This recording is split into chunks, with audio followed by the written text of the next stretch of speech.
Le stress est la maladie du siècle. C'est un business de plusieurs milliers de dollars. Mais Jésus a dit, je suis venu pour que vous ayez la paix. C'est ma paix que je vous donne. Donc, vous avez la paix. Si vous êtes un chrétien, vous avez la paix en vous. Si vous avez reçu Christ comme votre sauveur, vous avez reçu le prince de la paix. Il vit en vous.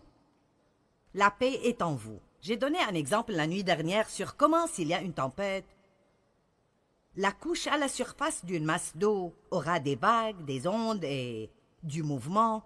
Elle n'est pas douce et calme, mais très en profondeur. Cette eau est toujours aussi calme qu'elle puisse l'être. Et si nous nous regardons comme cela, il y a toujours quelque chose qui souffle à la surface de nos vies. Mais la paix est définie comme étant un cœur calme, et donc, quoi qu'il arrive dans nos circonstances, nous pouvons maintenir un cœur calme. Maintenant, je vais juste dire que je crois que c'est plus facile pour certains que pour d'autres.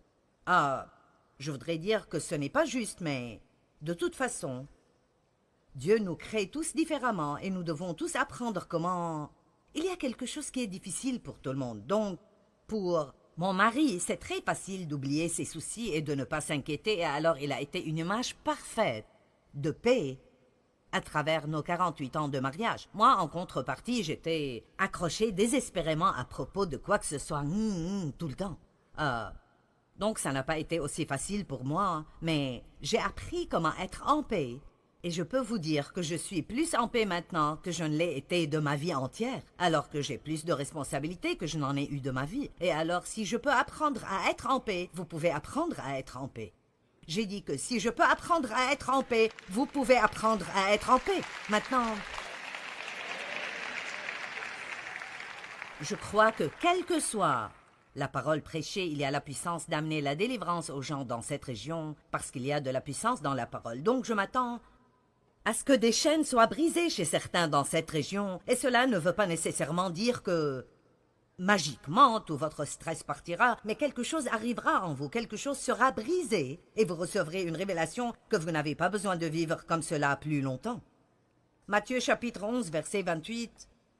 « Venez à moi, vous tous qui peinez et êtes chargés de lourds fardeaux, et je vous donnerai du repos. Je reposerai, soulagerai et rafraîchirai vos âmes. » Il me semble que ce qu'il dit est « Je peux vous apprendre comment vivre sans stress. Prenez mon joug sur vous et apprenez de moi. » Maintenant, si nous lisons juste le verset 28, c'est comme si tout ce que nous avons besoin de faire est de venir chez Jésus et il fera que tout cela arrive. Venez à moi, vous tous qui peinez et êtes chargés de lourds fardeaux, et je vous donnerai du repos. Nous voulons prendre cette partie et... Jésus, me voici, agis. Mais après, il dit, prenez mon joug sur vous et apprenez de moi. Donc, apprenez de moi veut dire, d'accord, je peux vous montrer comment avoir du repos, du soulagement, du rafraîchissement, mais vous allez devoir regarder comment je vis, et vous allez devoir me suivre et apprendre à faire les choses de la façon dont je les fais. Maintenant, il utilise ce terme « joug ». Prenez mon joug sur vous, et nous ne sommes probablement pas familiers avec cela. Alors, j'ai en fait une image que nous allons mettre ici, que je veux vous montrer de ce que ça veut dire d'être sous le même joug avec quelqu'un d'autre. Ceci est un joug de bœuf. Et vous voyez qu'ils sont connectés ensemble, parce que si les deux tirent le poids, ça rend la tâche beaucoup plus simple. Et Jésus nous dit littéralement, si vous restez sous mon joug, attaché à moi, je tirerai avec vous à travers la vie et je rendrai votre tâche beaucoup plus facile. Mais maintenant, nous devons comprendre que Jésus dit, il y a une autre analogie ici et je crois que c'est restez près de moi, restez connectés à moi, restez avec moi dans toute situation et regardez bien et voyez comment je ferai quelque chose et puis suivez-moi. Et de cette façon, vous ne vivrez pas sous le stress tout le temps. D'accord, vous pouvez enlever l'image. Je voulais que vous voyiez ce que c'était. Une bonne prière, une prière magnifique et « Oh Dieu, enseigne-moi ta voix ». La Bible dit que les Israélites ont vu les actes de Dieu, mais Dieu a appris à Moïse sa voie. Les Israélites voulaient des miracles.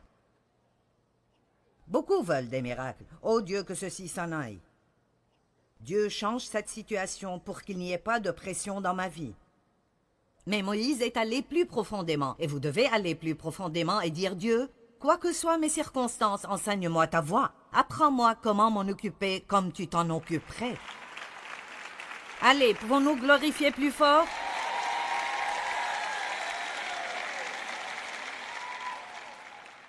J'ai dit la nuit dernière que j'ai passé une grande partie de ma vie à essayer de changer les gens. Si je n'aimais pas ce que Dave faisait, j'essayais de changer Dave. Vous aimez tous vos enfants, mais vous n'aimez pas toute leur personnalité, et alors, j'avais des enfants que j'aimais, mais je n'aimais pas vraiment tellement leur personnalité. Celui avec qui j'avais le plus de problèmes était juste comme moi, et c'est toujours un cauchemar qui attend d'arriver. Oh. Alors j'essayais de les changer, de changer Dave, de changer mes enfants. J'essayais de faire grandir mon ministère, et j'essayais encore et encore et encore, et ça ne marchait pas. Ça ne marchait pas du tout, et Dieu ne voulait pas tout changer autour de moi, et je ne veux pas vous gêner quand je vous dis cela, mais quelqu'un doit vous le dire.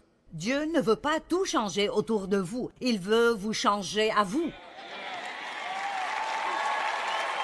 Je sens que je suis attirée dans cette direction.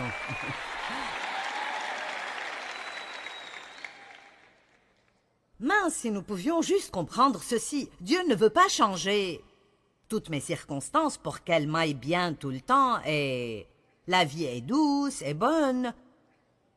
Il veut me changer à moi. Jésus a dit « Suivez-moi ». Il ne voulait pas dire « Suivez-moi et laissez-moi rendre votre vie merveilleuse ». Il voulait dire « Regardez-moi et apprenez comment faire ce que je fais ». Maintenant, avant que je n'aille plus loin avec ce merveilleux message, Dieu a inséré quelque chose dedans ce matin que je crois est juste, comme une parole de Dieu pour certains aujourd'hui. Et Dieu m'a mis cela sur le cœur quand je m'asseyais ici ce matin pendant la louange et j'ai réalisé que je devais ajouter cela à mon enseignement. Nous allons regarder le psaume 32, les 5 premiers versets. Et je veux vous parler de la culpabilité et de la condamnation.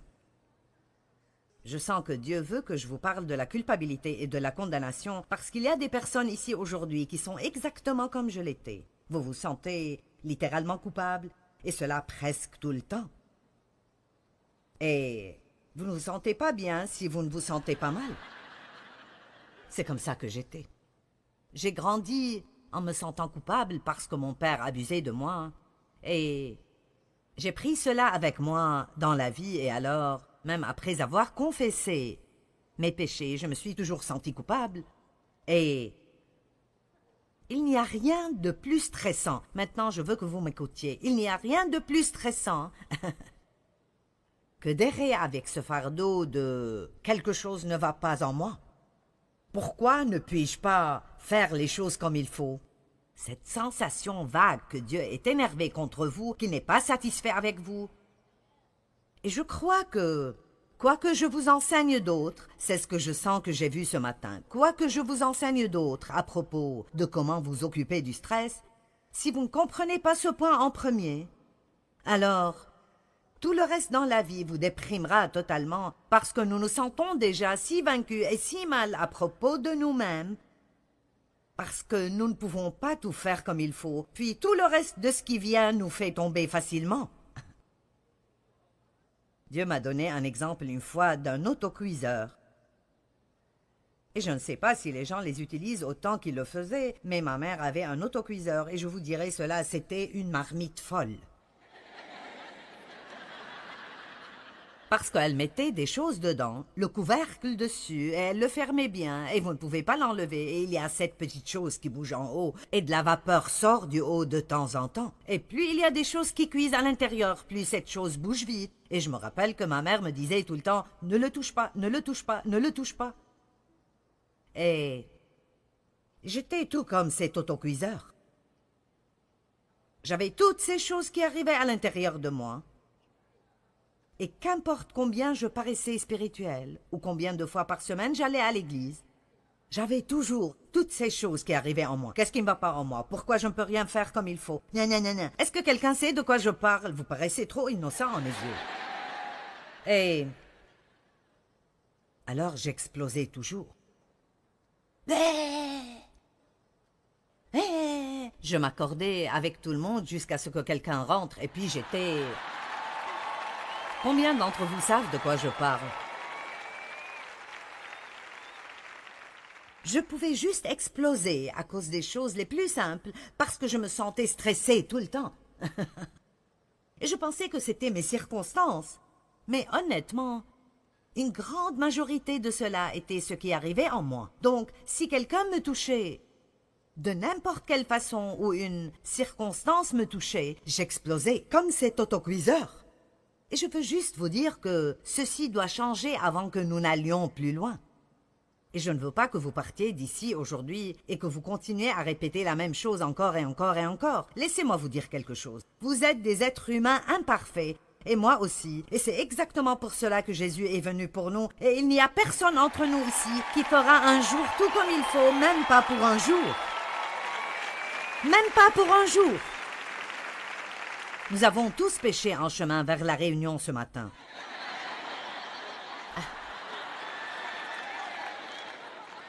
Nous péchions en chemin. Je veux dire, vous savez, la Bible parle de péché dans les pensées, les paroles et les actes. Je ne peux pas vous dire que toutes mes pensées étaient belles aujourd'hui. Mais Dieu merci, je sais comment les chasser maintenant. D'accord, Psaume 32, ceci est pour quelqu'un ou un groupe de personnes, des personnes qui regardent à la télé. Comprenons ceci. Psaume 32, verset 1. « Béni, heureux, fortuné et enviable, l'homme pour qui le pardon de ses fautes est donné continuellement, dont le péché est pardonné. Béni, heureux, fortuné et enviable l'homme au compte de qui l'Éternel ne porte pas le péché et qui est exempt de duplicité. Tant que je taisais ma faute, avant de confesser, je m'épuisais à gémir sans cesse à longueur de jour. Le jour et la nuit, ta main s'appesantissait sur moi, ma vigueur m'abandonnait comme l'herbe se dessèche l'été. C'est là, pause et pense calmement à cela. Êtes-vous prêts pour cela? Verset 5. Je t'ai avoué ma faute, je n'ai plus caché mes torts. J'ai dit, je reconnaîtrai mes péchés devant l'Éternel, je révélerai le passé jusqu'à ce que tout soit dit. Alors, tu m'as pardonné instantanément la culpabilité et l'iniquité de mon péché. Pause et pense calmement à cela. Tu m'as pardonné instantanément, pas juste le péché, ne manquez pas cela, la culpabilité. La culpabilité. Écoutez, si Dieu a enlevé notre péché, qu'y a-t-il pour toujours nous sentir coupables? Vous ne devez pas vivre sous la condamnation. Je pense que parfois nous pensons que c'est religieux de nous haïr nous-mêmes. Eh bien, je suis juste un raté. Non, écoutez, vous devez mettre la robe de la justice et lever votre tête et savoir que vous êtes la tête et pas la queue. Dieu vous aime. Vous êtes au-dessus et pas au-dessous. Vous êtes loin par Dieu. Amen. Vous avez ce dont quelqu'un d'autre dans ce monde a besoin. Vous n'allez jamais vous débarrasser des fardeaux du stress dans votre vie si vous ne commencez pas à avoir une bonne attitude envers vous-même à l'intérieur. Donc, si vous ne vous aimez pas vous-même, alors vous devez vous réconcilier avec vous-même, parce que où que vous alliez le reste de votre vie, vous y serez. Et si vous ne pouvez pas vous réconcilier avec vous, tout le reste sera difficile. Est-ce que quelqu'un a besoin de cela? J'espère que quelqu'un avait besoin de cela. Donc, quand Jésus a dit « Venez à moi et apprenez de moi », l'une des premières choses que Jésus nous enseigne est de recevoir son pardon et de ne pas vivre sous la condamnation. Maintenant, 4 choses que Jésus a faites pour s'occuper du stress. Vous dites « Jésus a eu du stress ?» Eh bien, je veux dire, partout où il allait, quelqu'un essayait de le tuer. Nous n'allons pas reprendre cette liste de nouveau. Judas l'a trahi pour 30 pièces d'argent. Pierre l'a renié. Vous parlez d'avoir vraiment une mauvaise journée? Numéro 1, il se confiait en tout à Dieu. 1 Pierre 2, 23. Certains d'entre vous sont stressés à propos de choses dont vous ne pouvez rien faire à leur propos et seul Dieu peut le faire et vous devez les donner à Dieu. Vous devez les laisser et les laisser tomber et les donner à Dieu. Et cela inclut votre passé, votre futur, vos enfants et tout le reste de ce qui vous gêne. 1 Pierre 2, 23, j'aime cela. Quand il était injurié et insulté, il ne ripostait pas par l'injure ou l'insulte. Quand on le faisait souffrir, il ne dit aucune menace de vengeance, mais il remettait sa cause lui-même et tout le reste entre les mains du juste juge. J'aime ce verset, je l'ai sur le mur de mon bureau, pour me rappeler de faire confiance en Dieu dans tout, les petites choses, les grandes choses, et lui faire confiance dans ce qui arrive avec moi. Ce que je reçois, Dieu, dépend de toi. Si je ne le reçois pas, tu as une raison. Si quelqu'un me maltraite, alors je ne perdrai pas ma vie à le haïr, je te ferai confiance. Vous devez apprendre à faire confiance en Dieu dans toutes petites choses parce qu'en fait, la confiance est la réponse à toute frustration. La deuxième chose que Jésus a faite est de prier. Il allait toujours, en quelque sorte, loin de la foule pour prier. Il se levait tôt pour prier. Parfois, il priait toute la nuit. Et je ne vais pas prendre le temps de me tourner vers ces versets, mais quand il était à Gethsémani, à se préparer pour ce qui allait être le temps le plus difficile de sa vie ou de celle de qui que ce soit, il a demandé à ses disciples de prier avec lui. Et nous savons par la lecture des évangiles qu'ils se sont endormis. Il prit avec lui Pierre et les 2 fils de Zébédée. Il commença à être envahi de tristesse et d'angoisse. Et puis il leur dit, c'est ainsi qu'il se sentait. Vous savez, nous n'avons pas besoin de faire tout ce qu'on sent. Il leur dit, je suis accablé de tristesse à en mourir. Restez ici et veillez avec moi. Et il s'est éloigné un peu, et quand il est revenu, ils étaient endormis. Mais l'une des choses qui sont arrivées et qui l'a aidé à traverser cela était que quand il s'est éloigné d'eux, un ange est venu et l'a servi et l'a fortifié dans l'esprit. Et l'une des choses qui arrive quand nous prions est que Dieu nous fortifie. Allons maintenant.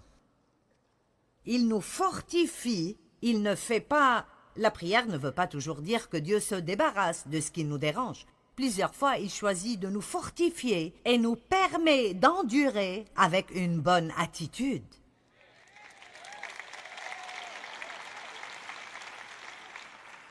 Et ça m'a pris longtemps pour accepter cela, parce que je ne voulais pas devoir passer par là, je voulais que Dieu s'en débarrasse. Amen. Et la troisième chose que Jésus savait faire pour l'aider avec ce facteur du stress, il savait quand se taire. Oh. Jean chapitre 14, verset 30. Jésus a dit, je ne parlerai plus avec vous plus longtemps, car le prince, le dominateur, le gouvernant de ce monde vient. Il n'a pas de prise sur moi.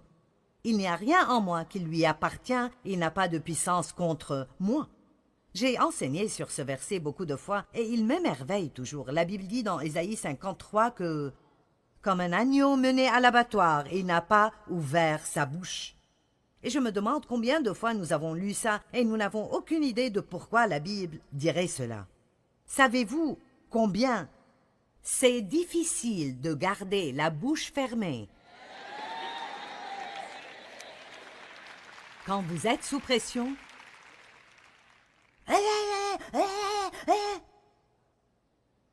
Et nous devons apprendre de cela. Allez, Jésus a dit, prenez mon joug sur vous et apprenez de moi. Donc nous regardons comment Jésus s'est occupé du moment le plus intense et stressant de sa vie. Et la Bible dit qu'il n'a pas ouvert la bouche. Et il a dit à ses disciples, je ne vais plus beaucoup vous parler maintenant. Il aurait bien pu dire, parce que c'est un moment très difficile pour moi. L'ennemi n'a pas de prise sur moi et je ne vais pas ouvrir ma bouche et dire quelque chose que je ne devrais pas dire et lui donner une entrée dans ma vie. Combien d'entre vous sont contents que Jésus ait gardé la bouche fermée en ce jour? Vous savez, je trouve cela très intéressant. Et puis Matthieu chapitre 27, Versets 12 à 14. Mais ensuite, quand les chefs des prêtres et les responsables du peuple vinrent l'accuser, il ne répondit rien. Alors Pilate lui dit, « Tu n'entends pas tout ce qu'ils disent et la gravité des choses dont ils témoignent contre toi. » Mais il ne répondit point. Mon Dieu, c'est si difficile de ne pas essayer de convaincre les gens que vous êtes une bonne personne. Je ne sais pas pour vous, mais je trouve que c'est difficile de ne pas me défendre. Mais tu ne comprends pas, tu ne comprends pas, tu as une mauvaise image de moi. Calme-toi et laisse-moi te convaincre que je suis une bonne personne. Jésus n'a pas répondu. Il n'a pas répondu, et encore devant Pilate et Hérode, il est resté silencieux pendant l'accusation. Je ne dis pas qu'il n'y a jamais eu un moment pour parler pour vous-même, mais très souvent ça empire juste les choses. Jésus était sur la croix. Ceci est étonnant pour moi. Jésus était sur la croix pendant 5 heures et 59 minutes. Pendant ce temps, le récit de ce qu'il a dit est un total de 41 mots en grec qui deviennent 51 mots en anglais. Dire ces mots a pris approximativement un total d'1 minute. Donc, pendant 5 heures et 58 minutes de son temps sur la croix, il était complètement silencieux. Amen.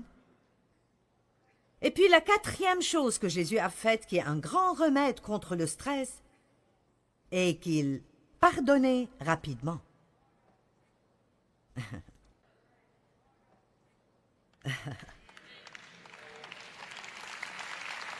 D'accord, puis-je vous donner un indice? Si vous voulez avoir une vie de stress et de misère, allez-y et offensez-vous facilement.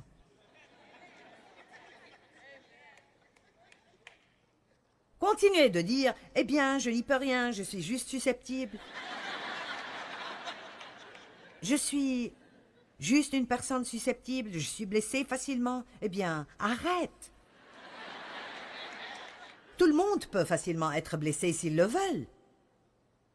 Sur la croix, Jésus a dit « Père, pardonne-leur parce qu'ils ne savent pas ce qu'ils font. » Sur la croix.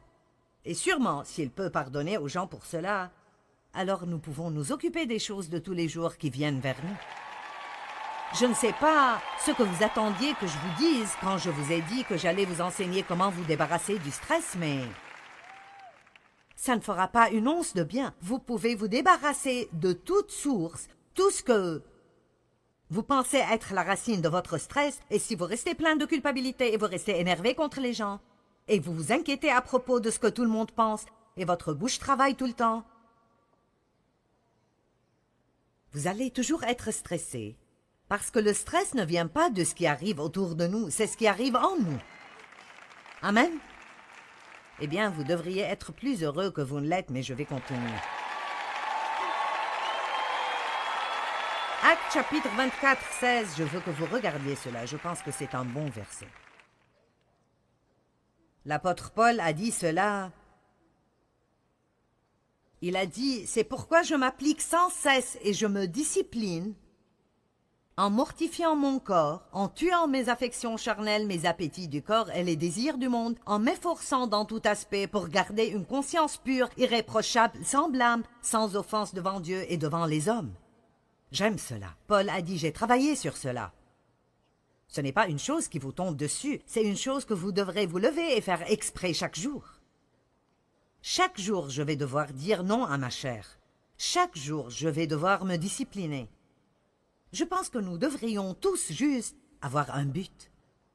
Soyons tous d'accord pour avoir un but. Unissons-nous tous et voyons si nous pouvons donner à Satan une crise de nerfs.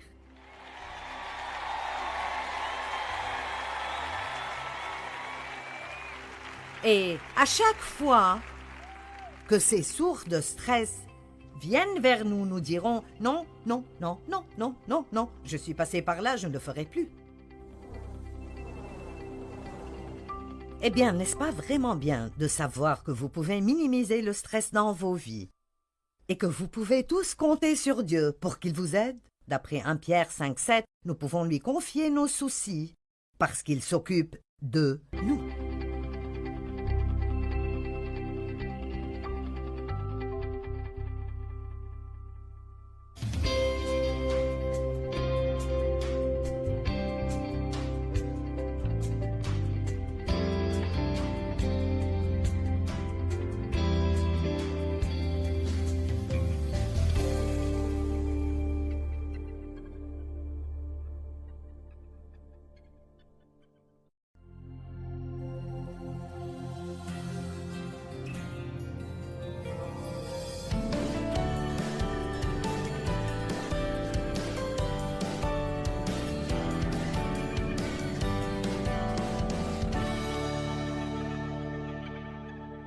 Laissez-moi vous poser une question. Combien d'entre vous sont trop occupés?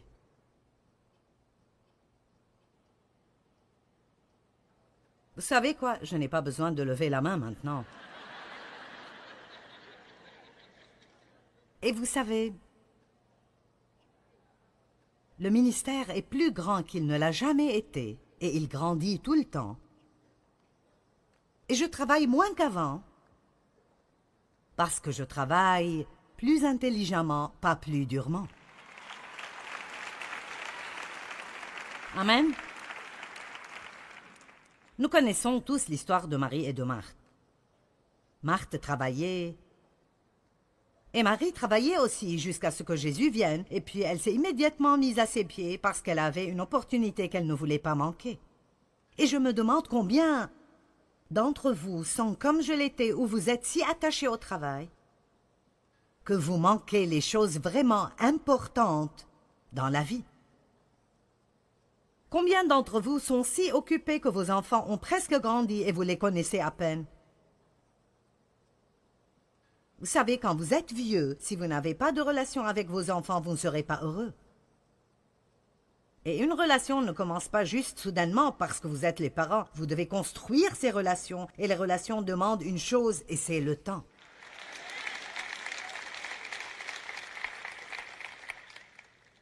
Les relations ne sont pas construites sur même ce que vous faites pour vos enfants ou ce que vous leur achetez. Les relations sont construites sur le temps, en passant du temps avec eux. Êtes-vous marié à quelqu'un que vous connaissez à peine?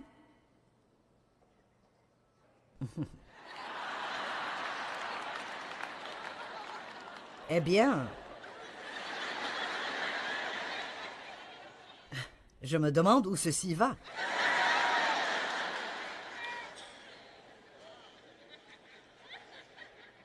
Est-ce que vous trouvez un endroit chaque jour dans votre vie pour rire?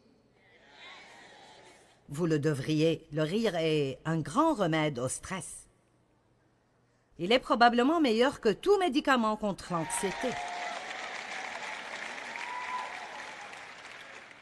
Êtes-vous seul parce que vous n'avez jamais pris le temps de construire des relations de qualité? Voudriez-vous être plus proche de Dieu, mais vous ne prenez jamais le temps de prendre du temps avec lui? Est-ce que vous vous sentez fatigué la plupart du temps, mais en vérité, vous ne prenez jamais le temps de dormir ou de vous exercer ou de vous reposer ou de jouer? Eh bien, vous savez, ce n'est pas quelque chose que Dieu éloignera de vous. Il vous donnera la sagesse et la grâce et vous aidera à faire les changements dans votre vie que vous avez besoin de faire. Je vous ai déjà raconté que je me suis presque littéralement écroulée physiquement. J'ai travaillé si dur, je me suis rendue malade au moins 3 fois différentes dans ma vie. Et quand vous tombez malade à ce point, vous ne vous en remettez pas. Avec 2 semaines de vacances, ça prend un long moment parfois pour se remettre de ce genre de choses. Et je suis heureuse de dire que je me sens mieux maintenant qu'à tout autre moment de ma vie.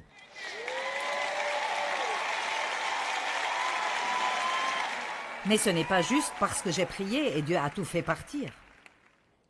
J'ai dû faire des changements radicaux. Et je vous ai raconté que l'une des premières choses que j'ai faites était de vraiment étudier ma propre vie et de découvrir ce que mes voleurs de paix étaient. Quelles étaient les choses que Satan utilisait pour voler ma paix?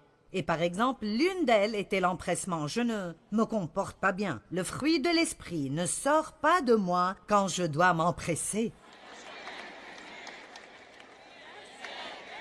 On dit que vous ne savez pas quel genre de fruit vous avez avant de le presser. Eh bien, laissez-moi vous le dire. Il n'y a rien de pareil à être pressé par l'empressement, l'empressement, l'empressement. Et donc, nous n'avons pas besoin de faire cela. Nous pouvons soit enlever certaines choses, ou nous pouvons faire de meilleures préparations la nuit d'avant.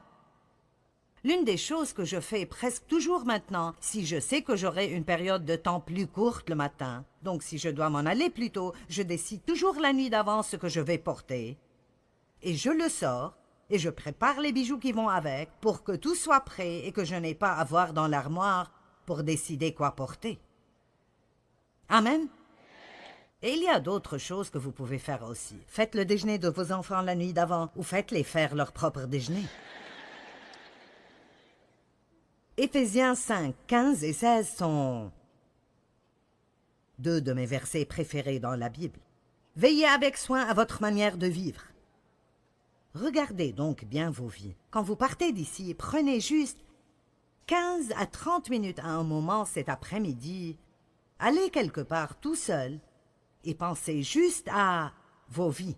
Faites donc un petit inventaire de votre vie. Ne venez pas juste vous asseoir là et juste me regarder et écouter ce que j'ai à vous dire. Participez. Allez chez vous et faites juste un petit peu d'inventaire et pensez: suis-je content dans ma vie? Est-ce que je crois que je fais de ma vie ce que Dieu veut que je fasse? Est-ce que je vis une vie insoutenable? C'est étonnant combien de personnes disent: je sais que je ne peux pas continuer pour toujours. Pourquoi ne serait-ce pas le moment où vous décidez de changer? Pourquoi ne serait-ce pas le moment de réaliser que vous devez faire un investissement en vous-même? C'est le moment de vous débarrasser de beaucoup de ces choses dans vos vies qui ne portent pas de bons fruits.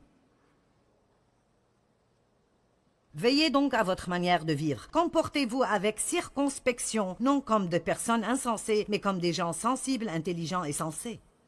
Mettez à profit les opportunités qui se présentent à vous, car les jours sont mauvais. Comme je l'ai dit, mon ministère est plus grand que jamais. Nous diffusons aux 2/3 du monde en 83 langues différentes.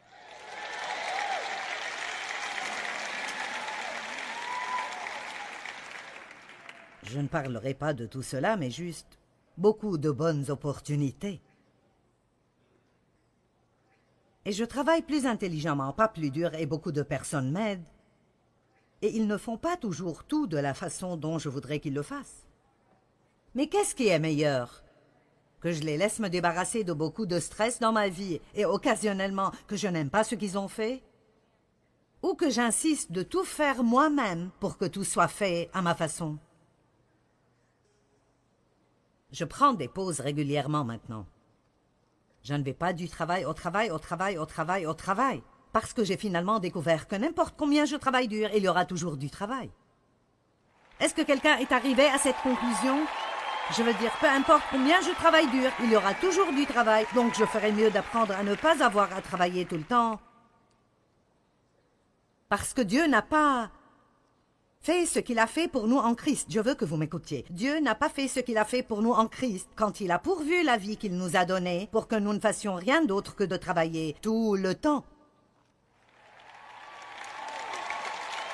Maintenant, certains d'entre vous doivent probablement travailler un peu plus dur, mais vous savez, il y a toujours un manque d'équilibre à l'un des deux côtés.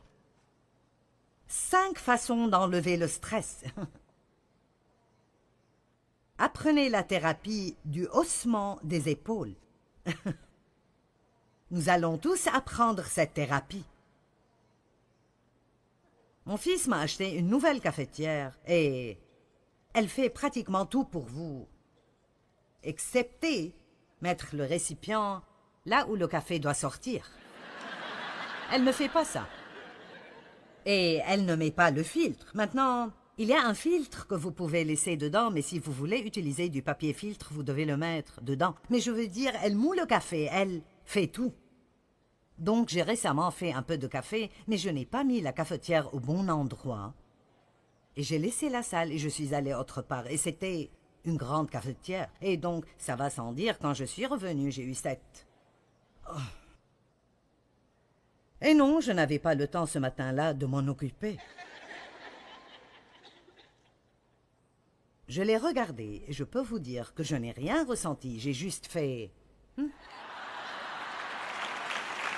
C'est le haussement des épaules. Amen. Maintenant, j'ai nettoyé. Je n'en avais pas envie.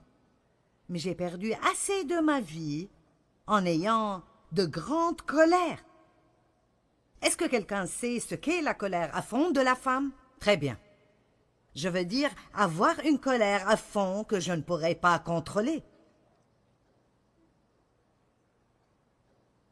N'essayez pas de contrôler des choses que vous ne pouvez pas contrôler. Ma fille dit beaucoup « c'est ce que c'est ». Et d'habitude, quand elle le dit, elle fait ceci. Et ceci vous aidera. Allez, entraînons-nous. Vous êtes si mignon. Eh bien, Dave le fait différemment. Il dit « Je ne suis pas impressionné ». Il dit toujours « Si vous n'êtes pas impressionné, vous ne pouvez pas être opprimé ». Mais même quand il dit cela, il y a un langage corporel. Je ne suis pas impressionné. C'est le haussement des épaules. C'est comme « Hein? Je ne m'en occuperai pas ». Maintenant, cela ne veut pas dire que vous vous en fichez. Mais ça veut dire que vous déposez vos soucis. Et devinez quoi? Dieu ne peut pas s'occuper de nous et ne le fera pas avant que nous déposions nos soucis. Reposez votre confiance, déchargez-vous sur moi de tous vos soucis une fois pour toutes, parce que je m'occupe de vous. La deuxième chose que vous pouvez pratiquer est de rester dans votre zone de confort. 5 façons d'enlever le stress, hausser les épaules. Numéro 2, restez dans votre zone de confort. Maintenant, cela ne veut pas dire que nous ne faisons jamais rien de difficile, mais ça veut dire que nous reconnaissons nos limites et nous les respectons. En d'autres termes, arrêtez d'essayer de faire des choses que vous faites mal. Amen. Vous ne savez juste pas quel désastre nous aurions si j'allais à la maison et j'essayais de faire des vêtements ou de cuire un dessert sophistiqué. Vous savez, j'ai eu cette envie il y a 2 ans et j'ai pensé, d'accord, je vais faire des choses normales. Je suis comme ça parfois si je fais trop de réunions ou de choses l'une après l'autre. Et même cela, c'est comme... Ce n'est même pas bon pour moi d'être dans une zone spirituelle tout le temps. J'ai besoin d'être dans une zone normale aussi. Et alors quand je suis comme ça, si je suis vraiment fatiguée et je fais une overdose de spiritualité, alors parfois je veux être à la maison, ce qui est une blague parce que c'est pas vraiment moi. Ce n'est juste pas mon point fort. Et alors j'ai amené des livres de cuisine et je suis sortie et vous ne voulez même pas savoir combien d'argent j'ai dépensé sur les épices. J'ai amené tous les genres d'épices que vous pourriez possiblement imaginer. Et ma fille a dit « Qu'est-ce que tu feras avec cela ?» Je vais cuisiner. Ce sera bon pour moi de cuisiner. Je jouirai de cela. Ce sera bon. Donc j'ai décidé que je ferai pour Dave et moi une casserole de thon parce que nous aimions la casserole de thon. Et c'est assez facile, vous savez. Comme les nouilles, la soupe, le thon, le fromage, ce n'est pas difficile à faire. Et d'une façon ou d'une autre, la chose est devenue comme de la colle. Je veux dire, c'était mauvais. Et vous savez, les épices sont toujours sur l'étagère. Et je suis retournée à ma zone de confort. Et ma force, parce que je peux faire ceci. J'ai besoin de temps de repos, mais c'est là que je suis confortable. Je ne me sens pas mal ici. Vous ne me rendez pas nerveuse. Je veux dire, ceci est bon pour moi. Mais je serais stressée si je devais cuire un gâteau et faire un pantalon pour Dave. Ce serait juste... Ouh! Un cauchemar. Mais restez dans votre zone de confort et ne pensez pas que vous devez vous comparer à quelqu'un d'autre. Mon Dieu, cela crée tant de stress quand nous pensons que nous devons faire ce que quelqu'un d'autre fait. Et laissez-moi vous dire, quoi que quelqu'un d'autre fasse, s'ils aiment cela, ils penseront que le monde entier devrait le faire. Et si vous ne vous levez pas pour vous-même, vous allez passer votre vie à faire un tas de choses que vous haïssez et détestez, et puis vous sentir mal parce que vous n'y excellez pas, quand ce n'est même pas ce que vous êtes supposé faire. Amen.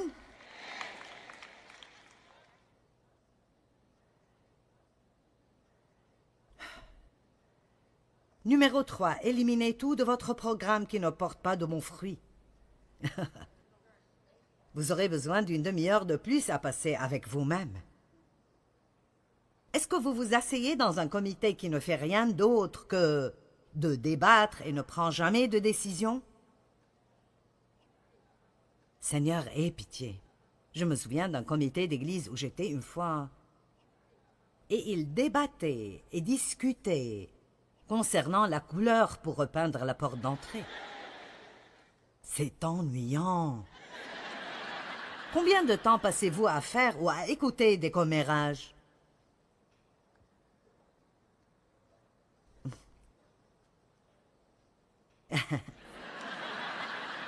Combien de temps passez-vous à écouter d'autres personnes se plaindre à propos de leurs problèmes qu'ils n'ont pas l'intention de réparer eux-mêmes?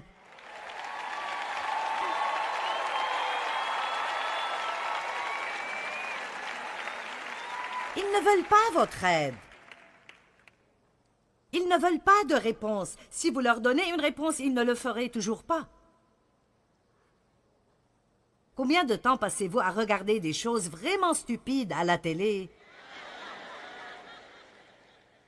Ou peut-être juste à changer la chaîne pendant 2 heures et sans jamais rien regarder.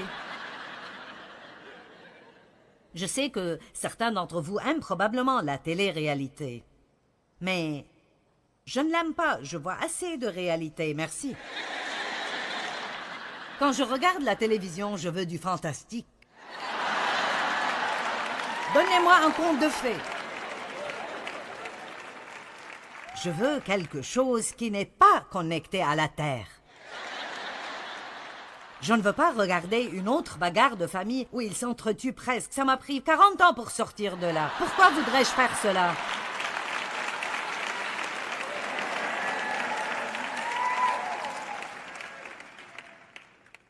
Numéro 4. Dites à la personne à côté de vous, tu n'aimeras pas le numéro 4. Je vous l'ai dit en avance que vous n'aimerez pas cela, parce que la chose numéro 4 que vous pouvez faire pour réduire le stress est de vous exercer.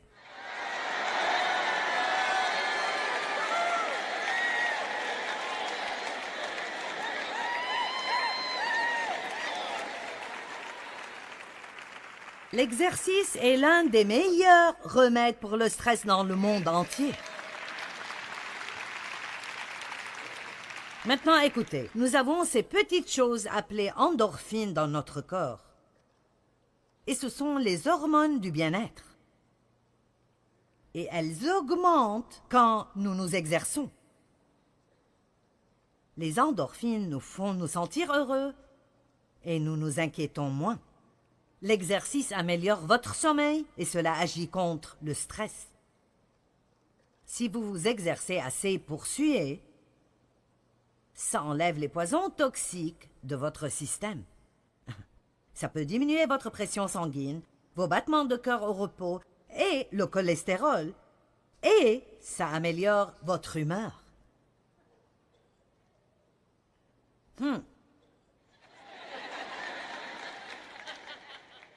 J'ai commencé à m'entraîner à la salle de gym il y a 10 ans. Maintenant, je m'exerce à la maison. Nous avons un entraîneur et 5 d'entre nous nous entraînons à la maison. 2 de nos enfants, Dave, moi, l'une de mes prues. Mais récemment, j'ai aussi ajouté la marche. Et donc maintenant, je marche 4000 chaque jour, en plus de l'entraînement. Maintenant, écoutez. Mon niveau de cholestérol est au plus bas depuis probablement 15 ans. Et je vous dis juste la vérité. Et je n'essaie pas d'imposer sur vous ce que je fais, mais, eh bien, si, je le fais. Je veux dire sincèrement, je le fais. Mais honnêtement, regardez-moi et je vous dirai quelque chose. Je ne peux pas croire l'énergie que j'ai eue de la marche. Je veux dire, ça me choque juste la quantité d'énergie que j'ai eue de la marche. Et ce n'est pas facile. Je fais des collines et ce n'est pas facile à faire, mais j'aime cela. Et je vous le dis juste, faites-en ce que vous voulez. Je suis votre enseignante, donc je vais vous dire ce dont je crois que ça vous aidera. Et il y a beaucoup de stress dans le monde aujourd'hui.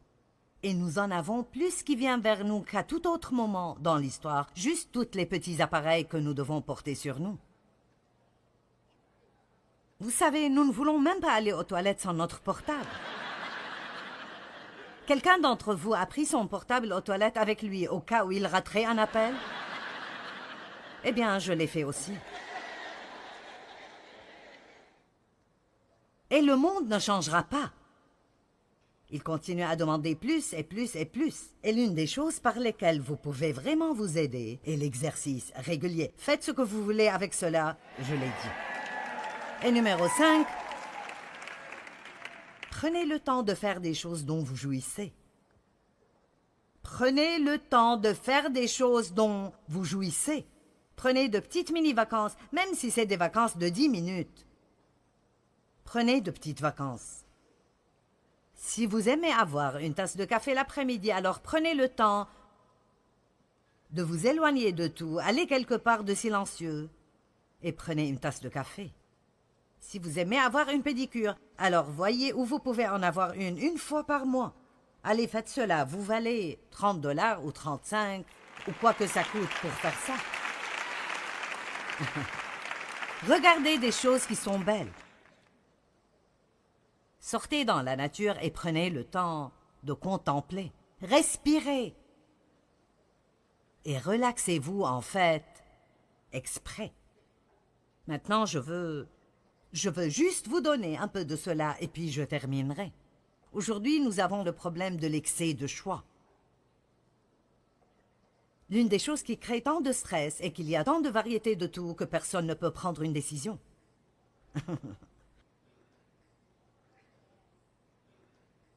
Il y a maintenant dans les magasins 48 750 articles. Dans un magasin moyen, 48 750 articles. Il y a 228 genres de céréales froides, 67 genres d'avoine et de flocons d'avoine, 57 genres de granola et de muesli. Il y a à présent 29 différents genres de M&M's.